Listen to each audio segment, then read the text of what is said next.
Korang tengok sendiri kamera belakang dia. So ini adalah video selfie daripada Google Pixel 3. Macam mana yang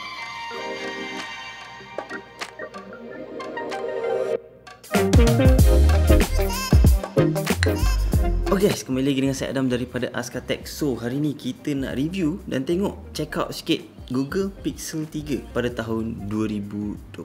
So let's go. Jadi untuk pengetahuan korang, aku ada buat satu video masa awal aku start YouTube dulu.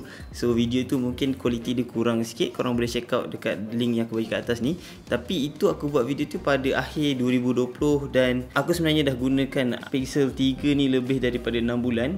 On and off lah sebab aku guna phone-phone lain juga. Dan aku nak buat balik review dan pendapat aku pun dah bertukar tentang Google Pixel 3 pada tahun 2021. Kenapa aku cakap pendapat aku dah bertukar? Banyak sebab dia. So jom kita check out dalam video review pada kali ni. So macam biasa dalam video review kita akan buat review Google Pixel 3 ni dengan beberapa kategori. Yang pertama sekali daripada segi harga dia sekarang, build quality dia macam mana, performance, kamera, bateri dan feature-feature yang menarik yang ada dekat Google Pixel 3 ni lah. Tak dilupakan juga display dia. So first kali kita cerita macam biasa harga dulu, sebab harga mungkin mainkan peranan yang penting untuk setengah orang untuk beli phone. Jadi untuk pengetahuan korang, Google Pixel 3 ni memang dah tak ada jual baru dah. Kalau ada jual baru tu aku tak tahulah nak kata. Dan harga untuk second hand sekarang cumalah pada tanda harga lebih kurang dalam 500 hingga 800 ringgit bergantung pada kualiti dia, saiz memori dia dan juga condition phone tersebut lah. Macam kat tangan aku sendiri ni, aku beli phone ni lebih kurang dalam 600 lebih sebab dia masih okey lagi. Cuma ada sikit problem dekat screen, nanti aku akan tunjuk apa problem dia. So itulah harga dia dan pada pendapat aku, review aku untuk harga ni memang aku bagi A lah sebab harga dia tu memang murah dan berbaloi lah pada tahun 2021 ni. Okay, next kita terus masuk dekat benda yang bagi aku kurang sikit lah untuk Google Pixel 3 ni pada tahun 2021. Kita masuk dekat bahagian performance dia. Kenapa aku cakap kurang? Sebab Google Pixel 3 ni dia dibekalkan dengan Snapdragon 845. Jadi itu adalah teknologi 10nm pada tahun 2018 masa phone ni dikeluarkan dulu lah. Tapi performance dia untuk tahun 2021 ni jujurnya aku cakap lah dekat sini, secara ARM-nya kalau korang nak guna benda-benda basic macam gunakan dia punya app biasa, gunakan Instagram, Facebook, apa semua tu memang tak ada isu, memang tak ada masalah. Untuk main game ringan-ringan pun tak ada masalah. Untuk buat main game macam Roblox ke, macam game-game ringan tak ada isu. Tapi kalau nak main game-game berat, nak main game pada ultra high ataupun high punya setting tu, phone ni bukanlah phone yang sesuai bagi aku. Kerana satu saiz display dia yang kecil dan dia punya RAM tu pun bukan RAM yang besar. Dia diberikan pada 4GB RAM sahaja. Jadi untuk Android ni 4GB RAM tu sebenarnya kecil lah. Kalau kita nak compare phone-phone tahun 2021 ni, paling rendah untuk phone yang kualiti dia bagus at least kena 6GB RAM dan ke atas lah. 4GB RAM tu masih ok untuk guna tas-tas biasa. Tapi untuk gaming, untuk heavy task memang tak sesuai untuk pakai Pixel 3 ni tahun 2021 sebenarnya. Lagi, memori yang diberikan adalah memori jenis UFS 2.1. Bagi aku dia dah outdated sikit lah untuk memori ni sebab UFS sekarang semua mostly pakai 3.1. 2.1 ni biasanya untuk mid range ataupun entry level punya phone lah. Tapi ni phone bekas flagship, so dia ok laju tapi tak laju sangat lah, biasa-biasa sahaja. So overall performance dia aku bagi average lah, lebih kurang dalam B- macam tu. Ok, so performance dia kita dah cerita. Next kita cerita pula pasal display dia. So untuk pengetahuan korang, display Pixel 3 ni dia dibekalkan dengan OLED display. Jadi ia sangat cerah dan cantik. Display dia saiz yang kecil iaitu pada saiz 5.5 inci saja. Tapi bagi aku phone ni sebenarnya sangat-sangat selesa di tangan dan memang adalah phone one-handed phone. Macam korang tengok kat sini aku pegang satu tangan, tak ada isu, tak ada masalah. Memang kecil dan selesa lah. Nak masuk dalam poket rasa macam zaman-zaman phone dulu yang kecil-kecil lah. Phone ni bukan untuk orang yang nak phone yang besar. Display dia juga dibekalkan dengan Corning Gorilla Glass 5 untuk protection dia. So memang sangat-sangat teguh. Dan secara keseluruhannya dia tak adalah 90Hz, tak ada 120Hz punya display. So untuk 60Hz punya display pakai OLED semua bagi aku memang sangat-sangat ok. Dan overall rating aku boleh bagilah untuk Pixel 3 ni lebih kurang B lah sebab dia tak ada refresh rate yang tinggi tapi dia OLED display yang cantik dan cerah. So tak ada isu dekat situ lah. Ok, kita dah cerita pasal display dia. Jom kita cerita sikit pasal build quality ataupun kualiti binaan untuk Pixel 3 ni. Yang ada dekat tangan aku ni ada adalah color putih. So macam korang tengok dekat sini, dia ada dua finishing. Kat sini atas ni dia glossy, dan dekat bahagian bawah ni dia sebenarnya macam color matte macam tu. Kalau korang perasan kat sini yang ada reflection tu, yang tak ada reflection tu color matte. Dan dekat bawah ni ada logo Google sikit kat situ. So kamera dia memang satu kamera je kat bahagian belakang, dan dia bekal dengan flash satu dekat bahagian belakang. Dekat bahagian atas dia kalau kita tengok macam ni, tak ada apa-apa sangat. Dekat bahagian tepi belah kanan dia kosong. Dekat bahagian bawah dia korang boleh dapat lubang pengecasan Type C dan juga SIM card tray dekat sebelah tepi dia. Dan dekat sebelah tepi dia korang akan dapat satu button, power button yang berwarna. Kalau untuk color putih dia color warna hijau. So bagi aku dia punya color tu memang sangat-sangat menarik, dan juga dia punya volume up and down. So dia tak ada banyak sangat button. 3 button ni sahaja yang ada dekat Google Pixel 3 ni. So very simple. Dan kat bahagian belakang ni dia ada satu fingerprint sensor. Untuk bahagian depan dia, kalau korang perasan kat display ni, dia ada dua stereo speaker dekat bahagian depan yang front facing, memang menghadap mengangkat korang lah. So untuk speaker dia aku cakap memang best, memang tak ada masalah. Dengar suara dia memang sangat-sangat okey lah untuk dia punya front facing speaker stereo pula tu. Tapi dari segi design dia, kalau korang tengok dekat sini, dia ada bezel yang besar dekat bahagian bawah chin, dan dekat bahagian atas dia pun besar juga, tapi dia tak ada notch. So overall bagi aku okey lah. Cuma design dia tu untuk bahagian depan tu nampak outdated sikit. Tapi untuk orang yang pakai phone kecil ni, mungkin diorang tak kisah sangat. Memang nak tak kisahkan screen yang sangat-sangat besar, bagi aku memang tak ada isu, tak ada masalah. Dan overall bagi aku design dia ni memang sangat-sangat cun, cantik, dan sangat-sangat minimalis dan simple. Kalau korang tengok kat sini memang cun lah aku nak kata. Dan pada pendapat aku, design dan build quality ni aku boleh bagi A lah untuk aku. Sebab dia punya build ni semua daripada kaca Corning Gorilla Glass 5 depan dan belakang, dan dibuat daripada aluminium punya frame, color putih yang cantik dengan accent hijau kat tepi ni.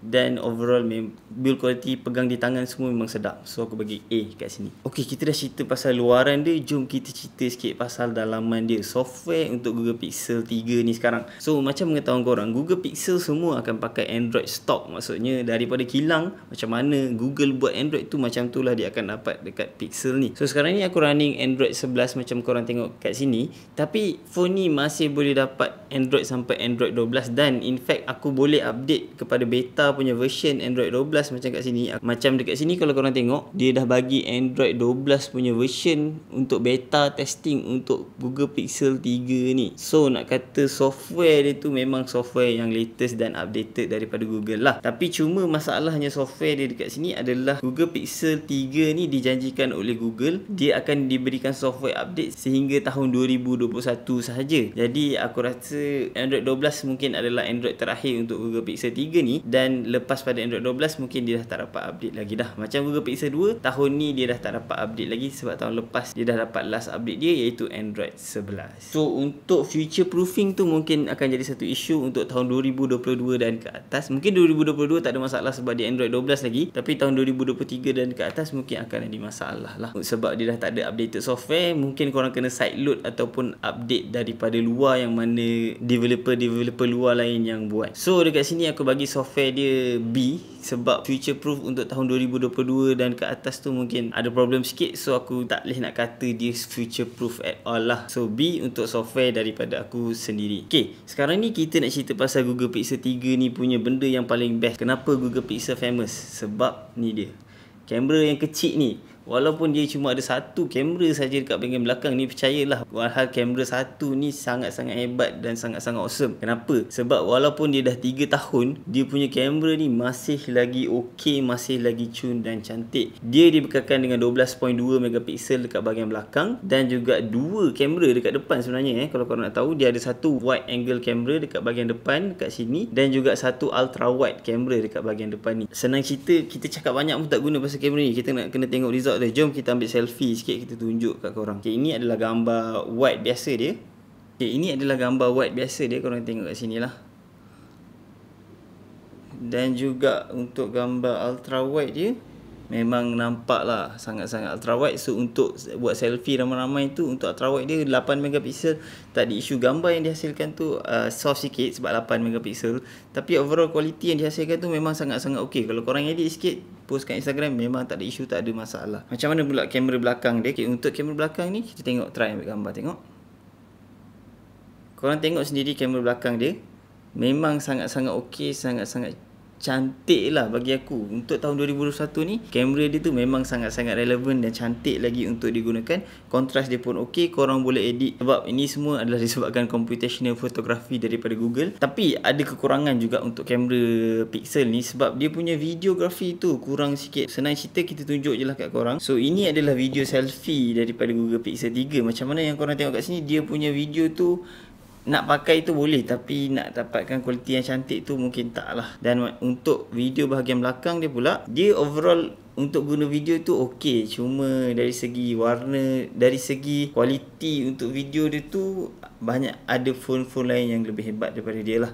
Tapi aku nak cakap kat sini bukan pasal video dia, pasal kamera dia secara overall. Untuk fotografi memang cun, videografi dia kurang sikit tapi still okey lagi. So overall aku boleh bagi dia punya kamera ni A- lah, sebab video dia kurang. Tapi overall aku memang suka sangat gambar biasa dia. Untuk orang yang tak kisah pasal video, nak ambil gambar je, Google Pixel 3 memang sangat-sangat okey. Untuk feature-feature lain, dia tak ada headphone jack, so kepaksa pakai Bluetooth punya headphone jack lah.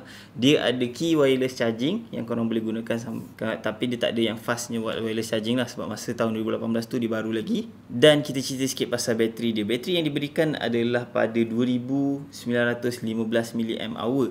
Jadi bateri yang agak sederhana untuk phone yang saiz macam ni dengan display yang macam ni. Overall penggunaan aku boleh kata one day battery phone tak ada isu. Tapi untuk ke hari kedua tu memang korang kena charge lah pada waktu malam. Dan aku juga nak cerita sikit asal problem yang korang mungkin akan dapat lah. Sebab macam aku sendiri pun, aku beli phone ni second hand, so dia memang ada problem, aku tak nafikan.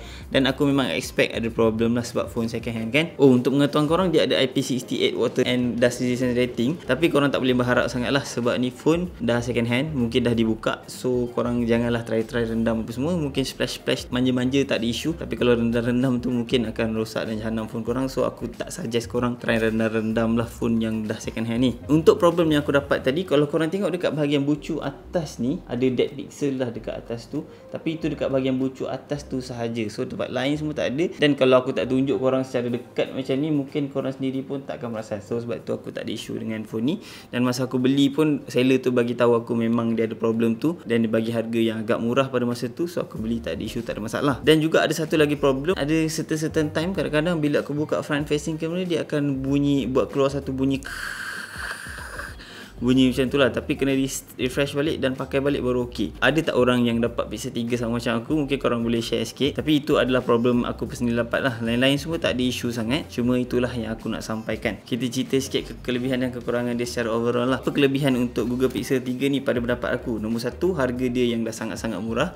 Nombor 2, kamera dia memang terbaik pada harga dia tu. Yang ketiga, body dan design dia tu, untuk siapa yang minat phone-phone compact, phone-phone kecil ni, memang design dan body dia sangat cun, cantik dan menarik. Tapi dia memang ada kekurangan dia dekat sini, aku nak bagi tahu. So kekurangan dari segi RAM dia dan memori dia. RAM dia 4GB RAM dan memori dia jenis UFS 2.1 yang laju juga, tapi dia bagi aku bukanlah laju yang tahap flagship. Laju untuk taraf entry level punya phone pada tahun 2021 ni. So bagi aku itu adalah kekurangan dia lah. Tak dilupakan juga dari segi software update dia yang akan dapat last pada tahun 2021 dan 2022 ke atas mungkin ada problem dengan software sebab dah tak ada update lagi. Dan since handphone ni adalah handphone second hand, korang memang kena expect ada kekurangan yang macam aku mention tadi. Yang kekurangan aku dapat tadilah dekat dia punya display satu dekat sini, dan juga dari segi bunyi-bunyi yang dihasilkan waktu guna front facing camera untuk Instagram dan app-app lain. So itulah overall kesimpulan dia. So secara kesimpulannya aku boleh bagi rating dia lebih kurang B ataupun B- macam tu. So siapa rasa yang bajet dia bawah 1,700 macam tu nak dapatkan kamera yang cantik dan menarik, boleh check out lah Google Pixel 3 ni. Tapi korang kena tahu kekurangan-kekurangan yang aku dah mention tadi lah. So aku harap video ni dapat membantu siapa-siapa yang berminat ataupun teringin nak beli Google Pixel 3. Dan kalau video ni membantu aku, harap korang boleh bantu aku dengan cara tekan butang like dan subscribe dekat channel ni untuk bantu aku bagi semangat buat video-video yang lebih baik dan menarik untuk korang semua. Okay guys, sekian saya Adam daripada Askatek. Assalamualaikum dan salam sejahtera.